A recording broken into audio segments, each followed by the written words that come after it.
ሰላም አድማጮቻችን እንደምን ቆያችሁ? አርሰናል የእንግሊዝ ብዙሃን መገናኞች እንዳሉት የማርቲን ዙቢሜንዲን ዝውውር ለማጠናቀቅ አሁን ላይ እጅግ ተቃርቧል። የጤና የሕክምና ምርመራውን በቅርብ ጊዜ ያደርጋል ተብሏል። ለቢቢሲ የሚጽፈው የቀድሞ ዴሊ ሜል ጸሐፊ ሳሚ ሞክቤል ስለዚህ በክለቦቹ መካከል በአርሰናልና በሪያል ሶሲዳድ መካከል የዚህ የ26 ዓመት አማካኝ ተጫዋች ዝውውርን በተመለከተ መግባባት ላይ ተደርሷል። የ51 ሚሊዮን ፓውንድ የውል ማፍረሻ ኮንትራቱ ላይ ያለው ከጥር ጀምሮ ስንሰማው የቆየን የዝውውር ጉዳይ ነው። አሁን በመጨረሻ በሁለቱ ክለቦች መካከል የክፍያ ስትራክቸር በተመለከተ ስምምነት ላይ ተደርሷል። ስለዚህ ሚኬል አርቴታ ለአመታት የፈለገውን ተጫዋች ሊያገኘው ተቃርቧል። አሁን ባለፈው ክረምት ለሊቨርፑል ለመፈረም ተቃርቦ እንደነበር እናስታውሳለን። ዣቪ ሄርናንዴዝ የረጅም ጊዜ የሰርጂዮ ቡስኬት ተተኪ ሊያደርገው ይፈልግም ነበር። ይሄን ብዙ ጊዜ ተወርቷል። ነገር ግን አርቴታ ከዛ አስቀድሞ ይህንን ልክ እንደሱ የሳን ሴባስቲያን ሰው የሆነውን እንደሱ ከሪያል ሶሲዳድ አካዳሚ የወጣውን ልጅ ለማስፈረም ጥረት ሲያደርግ አመታት ተቆጥሯል። በቅርብ ጊዜ ቅድም ከጠቀስኳቸው ክለቦች ባሻገር ማንቸስተር ሲቲ ከሮድሪ መጎዳት በኋላ ደግሞም ሪያል ማድሪድ የቶኒ ክሩስ ተተኪ ሊያደርጉት ይፈልጉ እንደነበር አሁን ላይ ዣቪ አሎንሶ አዲሱ አሰልጣኝ አድርገው ከሾሙት በኋላም አሎንሶ እሱን መውሰድ ይፈልግ እንደነበር ስለዚህ በብዙ ትልልቅ ክለቦች ሲፈለግ የቆየ ተጫዋች ነው። በጣም አስደናቂ አመታትን ባሳለፍ ነው ጥቂት አመታቶች በሪያል ሶሲዳድ ቤት አሳልፏል። እናም አርሰናል ተጫዋቹ ረጅም ጊዜ መፈለጉ ብቻ ሳይሆን አሁን ላይ አስገዳጅ ነው። ምክንያቱም ቶማስ ፓርቲ አዲስ ውል ይፈራረማል ተብሎ ቢጠበቅም ነገር ግን ጆርጂኒዮ ለቋል። ስለዚህ እዛ ቦታ ላይ ተጨማሪ ተጫዋቾች መፈለግ የሚጠበቅ ነው። ሌሎችም በዝውውሩ ላይ አርሰናል ተጫዋች እንዲያስፈርም የሚጠበቅባቸው ስፍራዎች አሉ። አሁን የአርሰናል ደጋፊዎች በአንገብጋቢነት አጥቂ ፈረመ ሲባል እንዲህ አይነት ዜና መስማት የሚፈልጉት ጊዜ ነው። የቪክተር ጊዮኬሬሽ የቤንያሚን ሼሽኮ ስሞች በየጊዜው በብዙሃን መገናኞች ላይ ሲጠቀሱ እንሰማለን። ታይምስ ደግሞ ዛሬ አንድ መረጃ ይዘው ወጥቷል። እንግዲህ አርሰናል ያው 9 ቁጥር ብቻ ሳይሆን ተጨማሪ የማጥቃት የክንፍ ተጫዋቾችን ይፈልጋል። ብዙን ጊዜ የኒኮ ዊሊያምስ ስም ስንመለከት ነበር። አሁን ግን ሌሮይ ሳኔ ማስፈረም ይፈልጋሉ ብሏል ታይምስ። ሌሮይ ሳኔ ከአርቴታ ጋር ታሪክ አለው። የፔፕ ጋርዲዮላ ምክትል አሰልጣኝ ሆኖ 3 ዓመት ተኩል አብረው በሲቲ በነበሩበት ጊዜ ለሳኔ መሻሻል በወቅቱ በጣም ትልቅ ክሬዲት ለአርቴታ ይሰጠው ነበርና ከሳኔ ጋር አብረው በስኬት ሰርቷል። በጣም ቅርበት አላቸውም ይባላል። አሁን ላይ በዚህ ውድድር አመት መጨረሻ ከባየር ሙኒክ ጋር ያው ኮንትራቱ ያበቃል። አሁን ከባየር ሙኒክ ጋር አዲስ ውል ለመፈራረም ድርድር ሲያደርጉ ቆይቷል። እስካሁን ድረስ ግን አልተቋጨም። ነገር ግን ከባየር ሙኒክ ጋር መስማማት ላይ ካልደረሱ አርሰናል ይህንን ተጫዋች ከፍ ባለ ደሞዝ ወደ ቡድን ስብስቡ የመቀላቀል እድል አለው። በነፃ ነው ተጫዋቹ የሚመጣው ወደ አርሰናል። ስለዚህ ይሄ ተጫዋች ማምጣት ይፈልጋሉ። አንዳንድ የእንግሊዝ ሚዲያዎች በተለይም እንደ ታይምስ አይነቶቹ ይህንን ዘገባ እየዘገቡ ይገኛሉ። ወደ 20 የሚጠጉ የጎል ተሳትፎና 14 ጎሎች እንዲሁም ደግሞ 6 አሲስቶች አሉት በዘንድሮ የውድድር አመት ሌሮይ ሳኔ። እናም ኒኮ ዊሊያምስ ነው በአብዛኛው በቅርብ ጊዜ በአርሰናል በጥብቅ ይፈልጋል ሲባል የነበረው።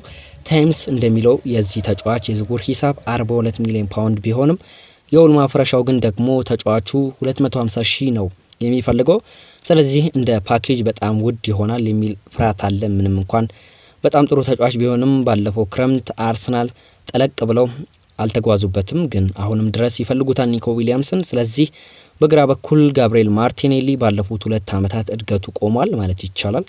እየተሻሻለ አይደለም፣ እንደውም አንዳንዴ ወደ ኋላ እንደማለት ብሏል። ትሮሳርድ አዲስ ኮንትራት አልፈረመም። የመጨረሻ የኮንትራት አመቱ ላይ ነው ያለው። ትሮሳርድ እንግዲህ በአርሰናል ቤት በዚህ ክረምት ሊለቁ ይችላሉ ከሚባሉ የአርሰናል ተጫዋቾች መካከል አንደኛው ነው። የክንፍ ተጫዋች ይፈልጋሉ አርሰናል፣ ጥያቄ የለውም። ሌሮይ ሳኔ ነው ወይ ለአርሰናል ጥያቄ ሁነኛ ምላሽ የሚሆነው? እሱን በጊዜ ሂደት እናየዋለን። ግን ይፈልጉታል የሚሉ መረጃዎች አሁን ላይ በስፋት እየወጡ ነው የሚገኘው። ስለዚህ አርሰናል ተጨማሪ ዝውውሮችን ማድረጉ አይቀርም በሌሎች ቦታዎች ላይ ቢሆንም ከሁሉም በላይ ግን የአርሰናል ደጋፊዎች ምኞት 9 ቁጥር ነው። 9 ቁጥር ማምጣታቸው ግልጽ ይመስላል። ወይ ሼሽኮ ወይ ጊዮኬሬሽ ወይ ደግሞ ሌላ ተጫዋች ሊያቀኑም ይችላሉ። ከዛ በፊት ግን የዙቢሜንዲ ዝውውር ለማጠናቀቅ ከጫፍ መድረሳቸውን ነው መረጃዎች በስፋት እየጠቆሙ የሚገኘው። እንግዲህ ታይምስ ይዞት የወጣው መረጃ ደግሞ ሌሮይ ሳኔ በአርሰናል በጥብቅ እንደሚፈለግ ነው መረጃዎች አሁን ላይ በስፋት እያመላከቱን የሚገኘው። ውድ አድማጮቻችን ቻናላችንን ሰብስክራይብ፣ ቪዲዮአችንን ላይክ እንዲሁም ሼር እያደረጋችሁ የአብሮነት ቆይታችሁን ከኛ ጋር አድርጉ። ሙሐመድ ቅዱስ በዝናና በገንዘብ መካከል ተወጥሯል። በአርሰናልና በሳውዲ ክለቦች የዝውውር ጥያቄ መካከል ወደ አርሰናል ቢመጣ እና በፕሪሚየር ሊጉ ቢቀጥል ዝናው ከፍ ይላል፣ ተጽዕኖ ፈጣሪነቱን በዛው ልክ ያድጋል። ነገር ግን ኪስ የሚቀድ የሚመስለው ካዝና የሚሰብረው የሳውዲ ክለቦች የዝውውር ገንዘብ የትኛውንም ተጫዋች ለማማለል በቂ ነው። በዚህ ሁለት ተቃራኒ ፍላጎት መካከል ሆኖ ነው መሐመድ ቅዱስ ቀጣዩን የዝውውር መስኮት የሚጠብቀው። በዌስትሃም ዩናይትድ በጣም ጥሩ የመጀመሪያ ዓመትን ቆይታ ነበረው። ከአያክስ በመጣበት ዓመት በዚህ ደረጃ ሊጉን ላይ ተጽዕኖ ይፈጥራል ተብሎ አልተጠበቀም ነበር። በእርግጥም አርሰናሎች በአያክስ ሳለ ጋናዊውን አማካኝ ለማስፈረም ፍላጎት ነበራቸው። ሲመጣ ዌስትሃም ለተጫዋቹ የማይመጥን ክለብ ነው ተብሎም ነበር። ያንን በሚገባ ተመልክተናል። ምክንያቱም ክለቡ ከሚገኝበት ደረጃ ከፍ ባለ ብቃት ራሱን በተደጋጋሚ ያሳይቷል። አሁን ላይ 70 ሚሊዮን ፓውንድ የሚያወጣ ተፈላጊ ተጫዋች ነው። አርሰናል፣ ሊቨርፑል በፕሪሚየር ሊግ የሚገኙ ክለቦች ይህንን ተጫዋች ለማስፈረም ፍላጎት አላቸው። የሳውዲ ክለቦች ደግሞ እንደነ አልኢትሃድ፣ አልናስር የመሳሰሉ ክለቦች ይህንን ጋናዊ ተጫዋች ለማስፈረም ፍላጎት እንዳላቸው ነው መረጃዎች በስፋት የሚያመለክቱት። ዌስትሃም ዩናይትድ እስከ 100 ሚሊዮን ዩሮ ለጋናዊው አማካኝ የዝውውር ገንዘብ ይፈልጋሉ ቢባልም በ84 ሚሊዮን ዩሮ ሊለቁት ይችላሉ የሚሉ መረጃዎችም ተሰምቷል። ምክንያቱም ዝውውሩ ላይ ሰፋ ያለ ተሳትፎ ለማድረግ ገንዘብ ያስፈልጋቸዋል። ዌስትሃም ዩናይትድ በዚህ ደረጃ ተጫዋቹን ለመሸጥ ፍላጎት አላቸው የሚሉ መረጃዎች መውጣታቸው ነው የተገለጸው።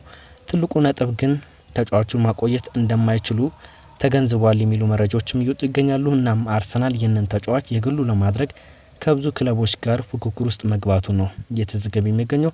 አሰልጣኝ ሚኬል አርቴታ መሐመድ ቅዱስን ከዚህ ቀደም እንደሚያደንቀው ተገልጿል። እናም ተጫዋቹን ወደ ቡድን ስብስቡ መቀላቀል ይፈልጋል የሚሉ መረጃዎችም ነው እየወጡ የሚገኘው። እናም በሚቀጥሉት ሳምንታት አንድሪያ ቤርታ የመሐመድ ቅዱስን ወኪሎች እንዲሁም ደግሞ ከዌስትሃም ዩናይትድ ጋር ድርድር ያደርጋሉ የሚሉ መረጃዎችም አሁን ላይ እየወጡ ይገኛሉ። ውድ አድማጮቻችን ለሰዓቱ የነበሩን የአርሰናል ስፖርታዊ መረጃዎች ይህንን ይመስላሉ። ሀሳብ አስተያየት ካላችሁ የሀሳብ መስጫ ሳጥናችን ላይ ሀሳባችሁን አጋሩን። መልካም ቀን ይሁንላችሁ እያልኩኝ እኔ እዚህ ጋር ተሰነባበትኩኝ።